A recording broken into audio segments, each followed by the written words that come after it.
Hey, good morning, Excellence family. This is Luigi Alvarez, and I am here with Yamali Fernandez, and I'm very excited to bring you today's training. We're going to be going over filling out forms in RBO, Realty Back Office, and some e-sign tips and tricks. How are you doing today, Yamali? I'm doing pretty good, Luigi. How are you today? I'm doing awesome. I'm so glad it's Friday, and I am really looking forward to getting a jump on the weekend. I have a few clients I'm going to be working with, so I'm really excited about that. Nice. And I'm hoping that I'm going to be using some of what you're going to teach us today. So Definitely. I assume that you can hear me just fine. Because of that, I assume everyone else can hear me. We are live today in Zoom and in Workplace. So everybody in Workplace, if you can hear me, if you could see me, smash that like button because I need to know that you guys can hear us. Luigi, for some weird reason, I'm seeing like some gray boxes. I don't know if that's what you want to display to us. Nope. Let me switch over to us talking because you're right. That's not what I want to display. And you can go ahead and start sharing your screen. I'm going to go into Workplace and make sure everybody's good there. And we can get started as soon as you're ready. Okay, so if everyone can see my screen, please, there's a question and answer box. If you can say yes on the question and answer box, we will greatly appreciate it. All righty, it looks like we got a few yeses. Let's get started.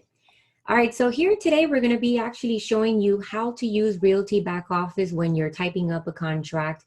And we're going to be showing you all the tricks and tips that you can use inside of RBO. So today I'm going to get started here. I'm just going to bring up a 3-page contract as an example today. And I'm going to be showing you how you can use all the document tools which are located on the left-hand side. Besides having the signature, initial buttons, text buttons, checkmark buttons, date buttons, you also have the ability, of course, to add your signers. And you can assign, of course, a signing order. So let's go ahead and just add a signer here so I can go ahead and show you how to use this. And actually, we're going to go ahead and call this signer1. And the email address I'm going to put is just signer1@gmail.com. And then I'm not going to put a message, but I'll just go ahead and click save there.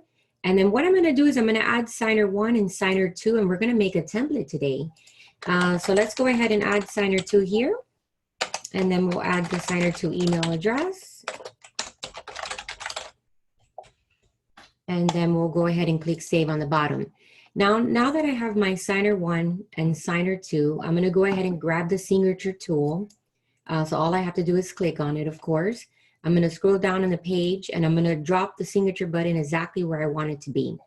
So when I go ahead and do that, I'll put my mouse right exactly where I want it. And if you guys can see my little tool right there, it's like a little arrow pointing up and down. If you can see that, when you have that specific tool is when you can go ahead and drag it across the screen. And depending on the size, of course, that you want it to be. So in this example, I want it this size. Second time I go and drop the button, it's going to be the exact same size that I already coordinated at. Of course, here's signer1, so I want to go ahead and switch over to signer2. And then that will be signer1 on the top and then signer2 on the bottom. Now, when I go ahead and drop the date button right next to that, same procedure. It's going to come up to a certain size. If I want it to be a bigger size, I can just go ahead and stretch it out with my arrow tool. If I need to drag it and drop it for any reason, you see my little finger here. I can go ahead and drag it and drop it around the screen. So if I needed to drop it a little bit down where the line is exactly at, I can go ahead and do so. Now that I drop my date button, the tool is going to be the exact same size. The only difference is that I have to switch it over to signer2. Now, let's go ahead and add the initial button so I can show you how to do that as well. And by the way, give me just a second. Let me just go ahead and make the screen a little bit bigger so you guys can see it there. While you're doing that real quick, Yamali, when you stretch out those fields, do you notice that the signature stretches to fill that area, or does it stay? In other words, like, for example, if you make that signature field too small, will it block out the signature, or does it just adjust the size of the signature? Yeah, it's going to adjust the size of the signature. So the signature is going to be pretty small. Okay. So I would always suggest, of course, that you stretch it out. If you think that the buyer has maybe 3 names, maybe they have a first name, middle name, and a last name. and you want to go ahead and make sure that fits in the spot. So definitely go ahead and use that arrow tool so that way you can size it accordingly. Mhm. And then, of course, moving forward, the same size that you already adjusted is going to be the same size moving forward. So that's a good question. Now, here I'm going to grab the initial tool, of course, and on the initial tool, I'm going to drop the initial for the tenant. So the first time I size it is always, first time I drop the button is always going to be that size. So you want to go ahead and use the tool again to size it accordingly. And now moving forward, it's going to remember that size. So all I have to do is just drop it everywhere I want to drop it. And then of course it will be there moving forward. Now, just to let you know, guys, when you drop the signature buttons and the initial buttons, you want to drop them in the order of the page. So this will be the first one. This one will be the second one. And of course, this one will be the third one. In this example, I didn't start from the top, but I just wanted to go ahead and address that to you so you know that the reason why you need to put it in order is because if the client decides to use the guide me button, it's going to guide them in the order that you drop the buttons. So if you decide to start off on the bottom and work your way up, that's exactly how it's going to guide the client. So just make sure that you always try to use the order of the buttons. So if you want, let me just go ahead and correct this real quick. So you can see when we show you the client experience, we want you to see exactly what the client will see. So give me just 1 second. Let me take out this little button here. And I have a quick question that you might be able to answer with next. Do you, with the fields, are all fields mandatory? And if they're not, how do you adjust for that? How do you change it so that it's not mandatory? So if a field's not mandatory, all you have to do, of course, is just click on it. A little pop-up window will pop up. It'll ask you if it's required or not required. And if it's not required, you can just uncheck it and it will turn light green. Light green basically means that it's non-required. Dark green means that it is required. So just keep that in mind, especially if you're preparing like a seller's disclosure or maybe a rental application where you have certain parts that are required and just certain parts that ask questions, maybe a yes or no question. And you wanted to make it an option to either answer yes or no, you can go ahead and use the non-required fields. Okay, so now I'm gonna go ahead and of course, I already dropped all the little buttons in order. I already have my signature. So I'm just gonna drop the buttons for the second signer. So just give me 1 second and then we're gonna go ahead and make a template out of this. So in this example, when I drop the button, it's always gonna remember the last button I dropped. So if I drop signer 1, it's always gonna be signer 1 moving forward. So now when I switch it over to signer 2, it's gonna remember that I'm on signer 2. So now when I go and drop the next signer 2, the next button, of course, is gonna be signer 2. So let's go ahead and drop the next button here. And let's put this one back to required. And then now that I have all my buttons, I have my signatures, I have my dates, I'm gonna go ahead and submit this over so the client can sign it. Now, anytime you need to submit a document, of course, all you have to do is hit submit on the top. But in this example, I'm gonna make this one a template and then I'm gonna go ahead and edit a new duplicate from the template and then I'm gonna send it to the client so they can sign. So I'm gonna go ahead and save this one as a draft. Now, when you save it as a draft, guys, you can go ahead and move it over to a template folder. So if you wanted to create a template folder, I would suggest you click here where it says add new. You'll click add working folder, and then you can go ahead and call it a template folder, and then click save. And then what that does is basically creates a subfolder where you can go ahead and add all your templates inside that folder. So all you have to do, guys, to do this is you click on the 3 dots, you click on edit working docs. And then here, of course, besides the name, you can edit the name of the document or you can give it a description. You can go ahead and, of course, assign it to the template folder that we just created. And then you can click save. Now, when you do that, of course, you can go ahead and move, you can go into the subfolder that you just created. And inside the subfolder will be your template. Now, anytime you want to use this template, you can go ahead and, of course, click on the 3 dots, click edit and new. That's going to duplicate the package.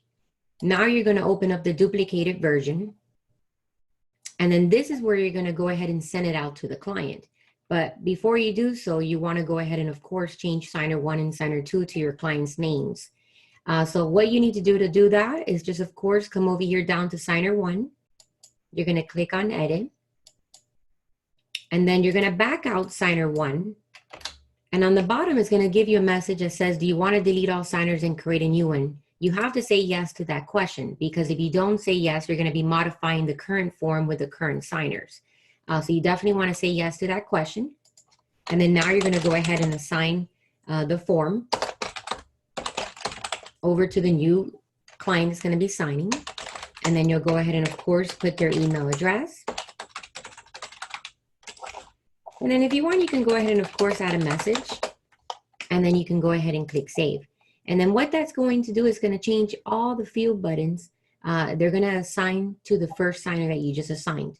Now, if you don't have a second signer that needs to sign the package, you can just click on the three dots and you can delete it. And when you delete signer 2, all the buttons and signature buttons and initial buttons will all get deleted at the same time. Now, if you do have a signer, you can go ahead and do the same procedure. You're going to back out signer 2. On the bottom, you're going to answer the question. Do you want to delete all signers and create a new one? You're going to say yes. And then, of course, you're going to assign the fields over to the next client. Now, in this example, I'm just going to cancel it because I'm only going to do one signer today. So I'm just going to go ahead and delete it. And then as you notice, all the buttons got deleted along with it. So all the buttons got deleted. You'll no longer have those. Well, this one didn't get deleted, but you can go, of course, and you can just exit out and it will delete it there automatically. Now here, of course, we're going to submit this document to the client so they can sign. So we're going to go ahead and submit it. And anytime you submit it, it's always going to mark it as awaiting. And then your client's going to receive an email letting them know that they have to sign the package. Give me 1 second. All right. Let me go ahead and open that email. So we have a new email right here.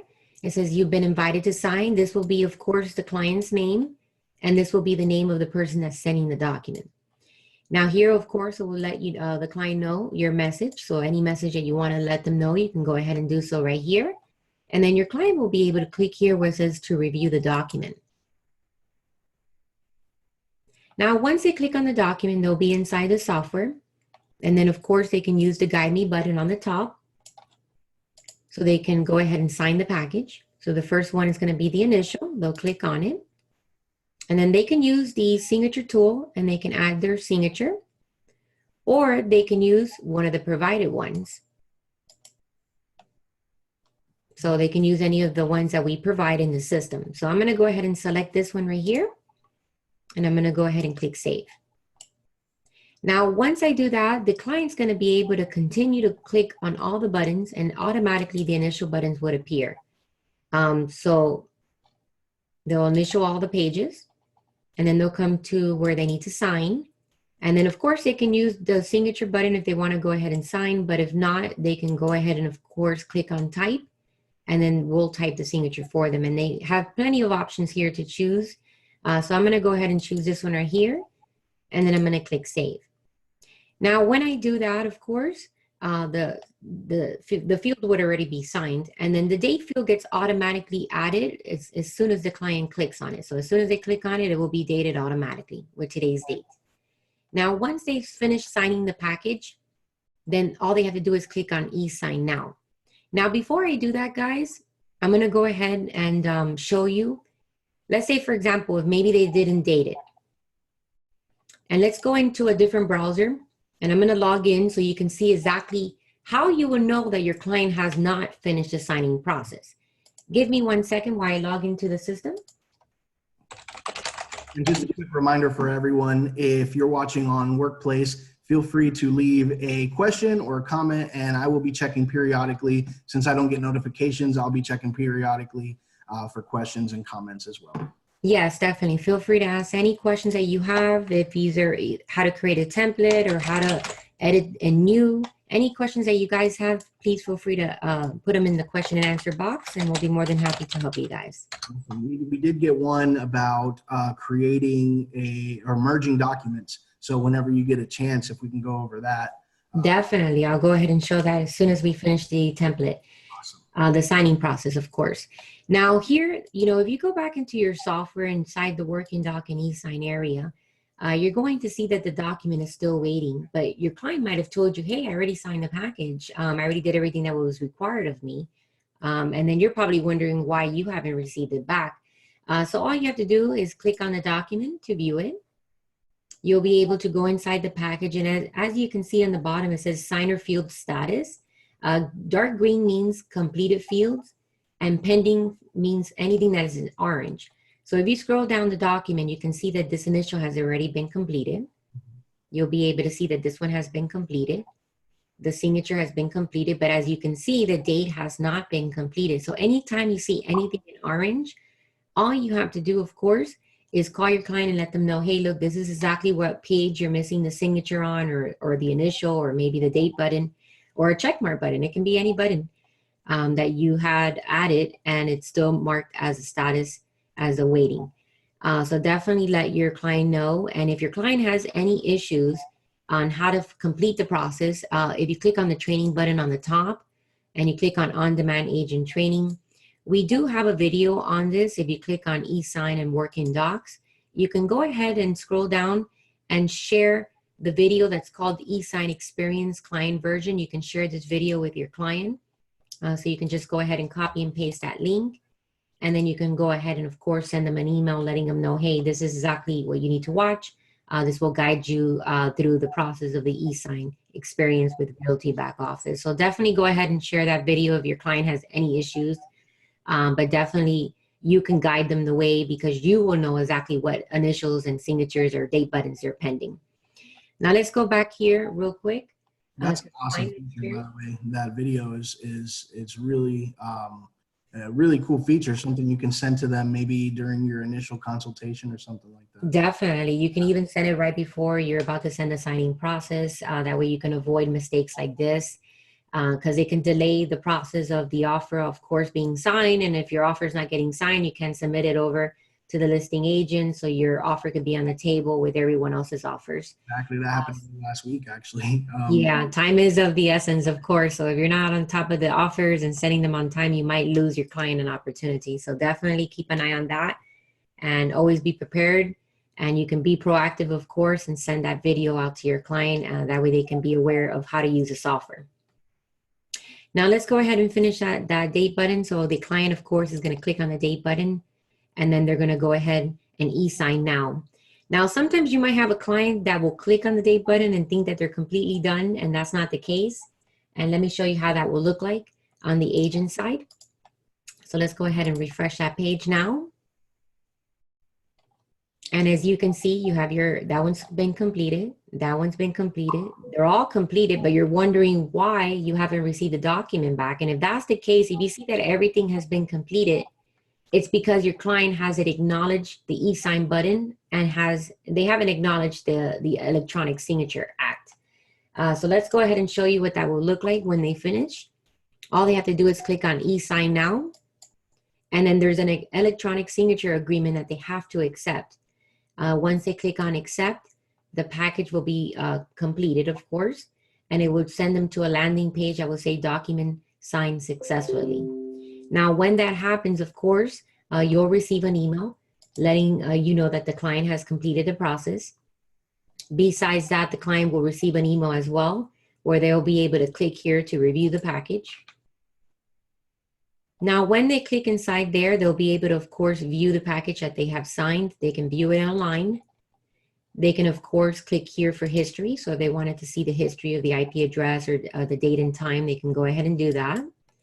And then if they wanted to go ahead and download the document, they can go ahead and download it in a PDF. And then they can also download the certificate. Now, let me show you what that certificate will look like. So it will look like this. It'll say Realty Back Office on the top, and then it'll have your client's initials.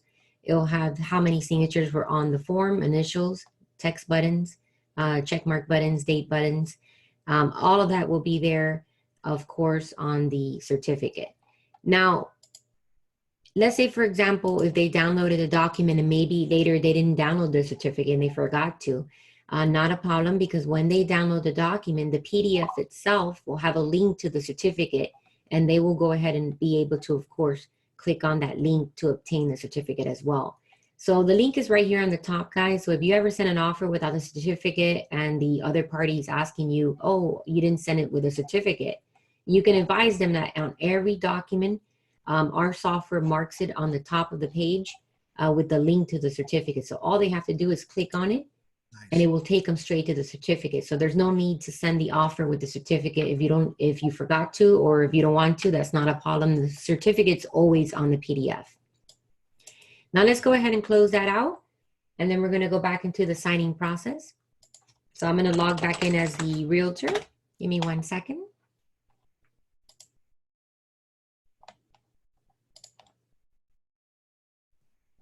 Now, once the realtor logs in, of course, besides receiving an email in your inbox, you're going to be able to, of course, click on Working Docs and e-sign. And you're going to see that the contract to lease has already been signed by the client.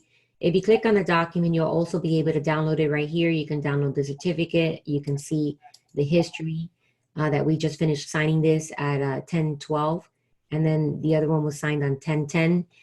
So you'll be able to see the history right here. And of course, when any document has been signed, guys, you want to make sure that you transfer it over to the transaction file that it belongs to. The working docs area is a private environment. So the broker needs you to, of course, transfer this over to the transaction file. And all you have to do that, guys, is hover over the document, click on, there's actually a few options, and I'm going to go over this with you right now. You have an option called Assign to Transaction, which would assign it to the physical transaction that you have created. So if you already have a transaction file created, you'll be able to search by the property address, and you'll be able to file that document inside the appropriate file. Now you have another option here called Assign to Contacts. Assigning to contact will basically transfer over the document over to people. So if you have any documents that you had them sign, maybe it was a rental application or whatever the case was, and you wanted to have them transfer it over to people, you can do that as well. The third option here is assigned to an opportunity. An opportunity is an opportunity that you created. So let's say, for example, let's say you have like 5 or 6 leads and you wanted to have a place that you can store all your leads into, you can do so in opportunities. You can go ahead and create an opportunity. You can put the opportunity under the client's name. You can store documents there. You can add all the contact information there. And you can also add notes inside opportunities. But of course, if your offer gets accepted, you can then, of course, transfer the opportunity into a transaction. So it's entirely up to you where you send the document to. But in this example, I'm going to show you how you can assign it to a transaction by clicking on that. Providing the property address. So for example, if I wanted to send it to the property address 2515 Garfield Street in Hollywood, I can go ahead and do so by clicking on that address, and then I can go ahead and click save. Now, when I click save, that file is going to get transferred over from the working doc area, and it's going to get tucked inside the document tab inside the transaction file. So if you click right here on 2515 Garfield Street, and you click on the document tab, your document will be already signed right here where it says contract to lease. Anything that's been signed by Realty back office will always have an indicator in the back that it was signed by our software. So if you click on the document, you'll also be able to view it. Besides that, if you need to go ahead and download the document, you can do so right here.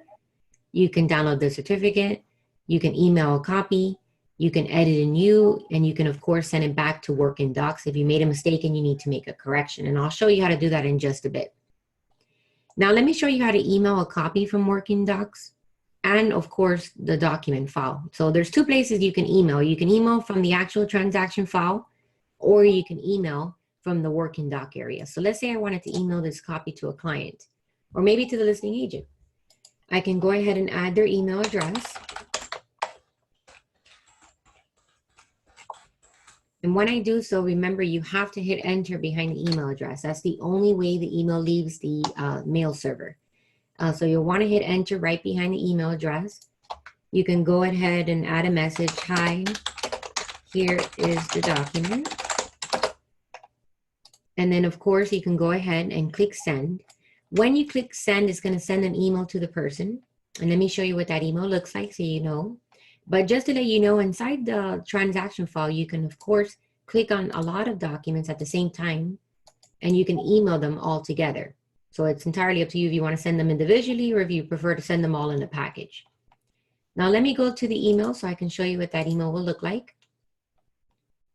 Give me 1 second. Let me reload the email.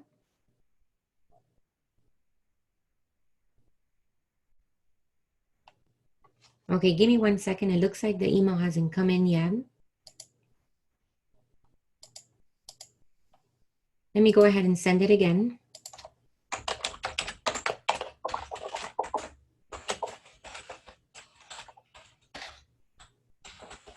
Okay, so I have my email address there. I hit enter, and I'm going to go ahead and send the email again.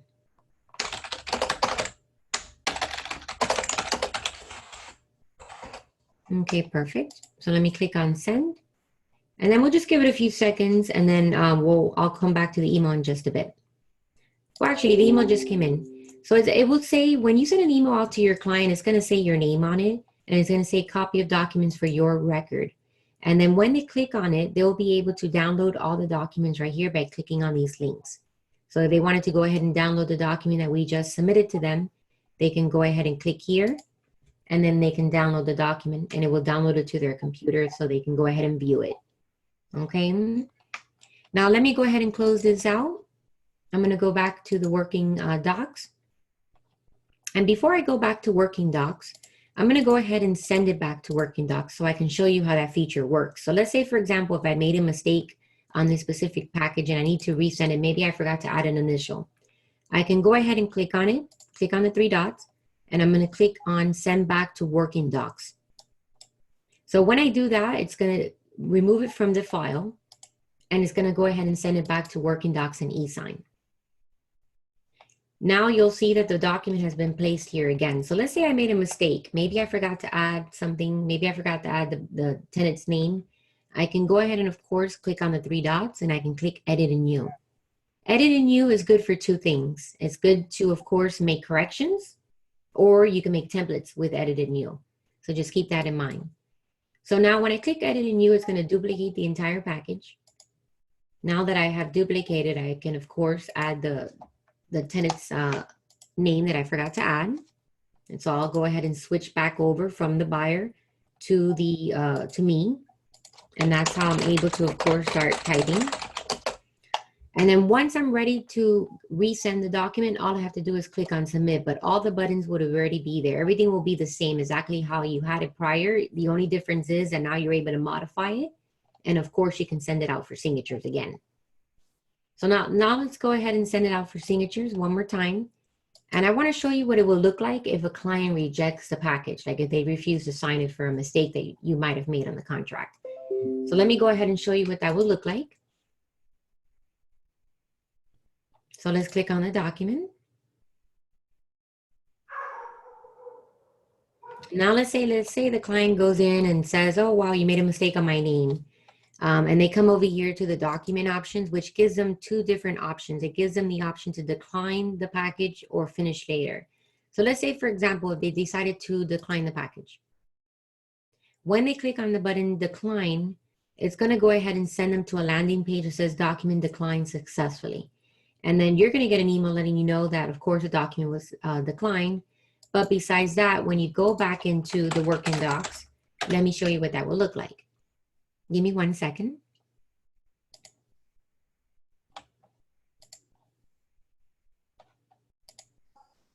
So when you go back to the working docs, you'll notice that now the package has a decline button and it's in red, letting you know that you made the client declined it. So anytime you see this, you have to, of course, call your client, see why they declined it, and make the following, the changes that you need to make. Now, let me go ahead and show you how you can merge documents together. So let's say, for example, I wanted to type up a contract. So maybe I needed the as-is contract. And maybe I needed another as-is document. So let's say, for example, I needed maybe the lead-based disclosure. So if I needed these 2 documents together, all I have to do is check off which documents I need. And then you'll see that these 3 dots appear on the top. You can go ahead and click on it, and it'll give you 2 options. You can either copy to the working document, which will copy it separate, or you can merge it together in a package. You're only going to receive the merge option if you have more than 2 documents selected at the same time, or 3, 4, or any document amount, but it has to be more than 2 documents. So if you only have 1 document, it's not going to give you the option to merge because there's nothing to merge. So now that you have the option to merge, you'll be able to click on merge. You'll be able to organize the package. So you can use the drag and drop features that we have available to organize the package. And then you can rename the contract, rename the PDF, and then click save.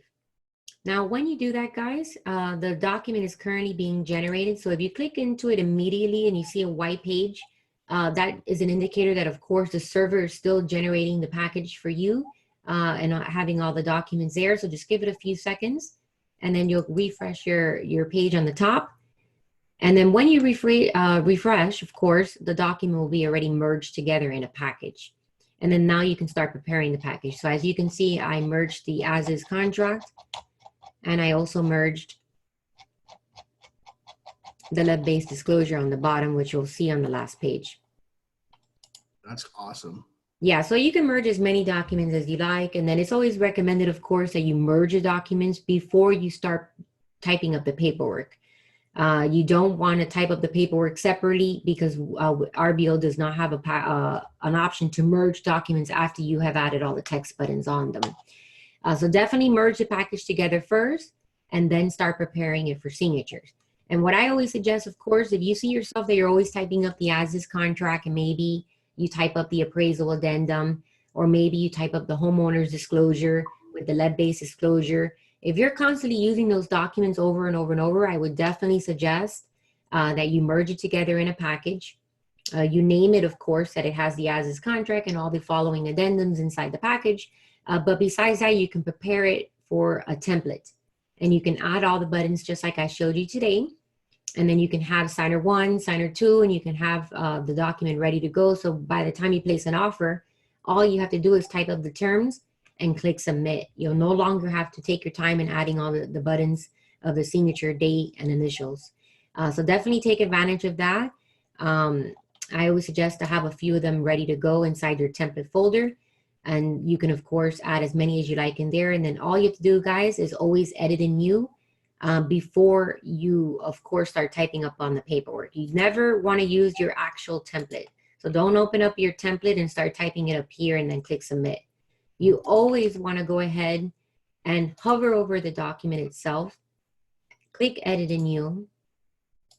Once you've duplicated the template, then now you can modify the second version of it. Never modify the first version of it. You always want to leave that one the way it's supposed to be. Now, if you guys have any questions regarding that, please feel free to ask them in the question and answer box. I'll be more than happy to address those questions. It looks like we have a question here. I tried to do a template, and unfortunately, I was not able to send it out to the person because the buttons reverted back to the original person. Well, let me tell you exactly what transpired there.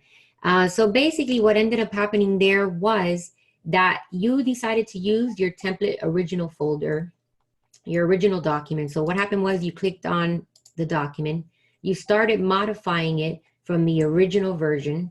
And when you clicked and edit to edit the signer's name, you backed out and you forgot to answer the question on the bottom. If you forget to answer the question on the bottom, it says, do you want to delete all signers and create a new one?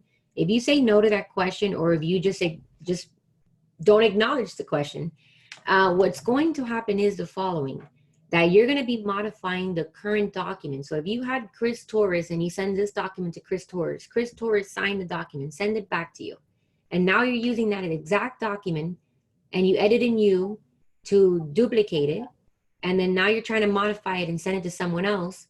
And you did not acknowledge that question on the bottom. Of course, you're going to be modifying the current document, because the question on the bottom that asks you is, do you want to delete all signers and create a new document? If the answer is yes, you definitely have to click on yes. So that way you can go ahead and make a new form and add new signers. I hope that answered your question, but definitely feel free to ask any questions that you guys have, and I'll always be more than happy to address your questions. And got one here for you, Yamali, real quick. yes. Is there a way that you can autocomplete field data using people or anything from like opportunities? Definitely, you can definitely take advantage of that. Let me show you how to do that today. So let's say, for example, if I wanted to auto-complete the name of the client, all I have to do is drop my mouse exactly where, I want to, of course, add the name. In this example, since I already have signers on the document, it's always going to add the button for the signer. So you just always want to switch back to me because I am the one typing up the contract, right? Now, when you're in the Me button, you'll be able to, of course, double click inside the button. It'll provide you an complete text option, and it will give you two options. You can autocomplete from a contact that already exists in Realty Back Office, or you can autocomplete from a transaction. So let me go ahead and show you how to add a contact. So let's say, for example, I wanted to go ahead and add a contact called Darian Connor.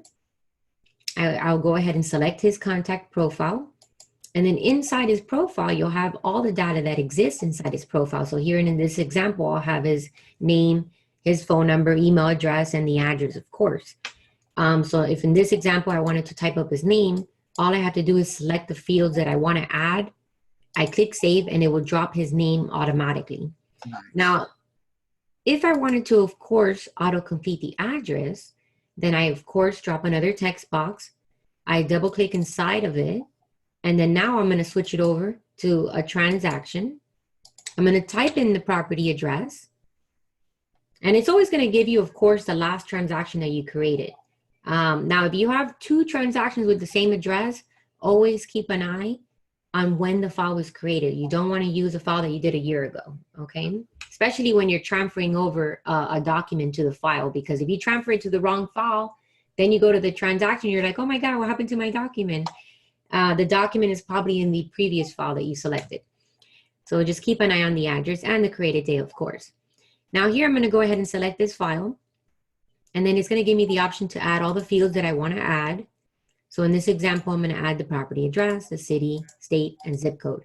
But of course, inside the transaction file, you have many different options that it gives you. It gives you any data that lives inside that actual transaction. So it can be the agent's name, it can be the license information, it can be the agent's office address, the phone number, email address, any information that lives inside that file, either if it's the listing agent or selling agent, any of the information will be already there. So you can use the autocomplete and you can drop all that information on the paperwork. Now in this example, I'm just going to put the address, of course, and you can click save, and then it will drop it. Second time you go and drop the property address. So let's say if I needed to drop it again right here, I can add my mouse right there, double click inside the box. It will remember where I left off at. And all I have to do is provide the information that I want to provide, of course. Nice. So I'll go ahead and add the fields again. I'll click save, and then it will drop the property address. And you can do that throughout the entire contract, especially those contracts that have a lot of places that you have to add the consistent address over and over, right? That was a great question. Thank you. That is an awesome feature. I did not know about that. That is really cool. Yeah, definitely. You can take advantage of doing the autocomplete, take advantage of doing the templates. It's definitely it makes it a lot easier, especially if you guys are rushing through an offer and you want to go ahead and take advantage of trying to complete that as soon as possible. So whenever you guys have any downtime, I always suggest that you make your template folder. You go inside the template folder and you start adding all your templates here. And you can, of course, name them. So let's say if I didn't want to name it contract to lease and I wanted to edit the name, I can click on edit working docs. And I can, of course, modify it and call it whatever I want. If it was an addendum or anything I want to go ahead and name it, I can name it and coordinate it the way I want to. So definitely take advantage of that, guys. And if you ever have any questions, please feel free to give us a call. My number direct that you can reach me at is 1-866-546-6935. And my direct number is 305-330-6026. You can feel free to give us a call at any time. We'll be more than happy to help you guys. Awesome. Yamali, thank you so much for this little quick training. You're welcome. I always learn, always learn when we're doing these. So it's really cool. A lot of cool features. We have access to e-sign that a lot of other companies really don't have access to, and it's our proprietary software. So it's such a powerful tool. And so it's really nice to really get into the ins and outs of it. So thank you very much, Yamali. No, thank you very much, Luigi. I enjoy doing these classes, and anytime anyone has any questions, always feel free to reach out to us. We're here to help you and guide you, especially in those hard times when you're trying to figure it out, typing up an offer and you can't get it. And feel free to give us a call, okay? Awesome. Thanks, everyone out there in workplace. Thank you for spending some time with us today. Go enjoy your weekend. And I hope everybody has an awesome Memorial Day as well. Definitely. Thanks, and have an excellent day. Thank you. Bye.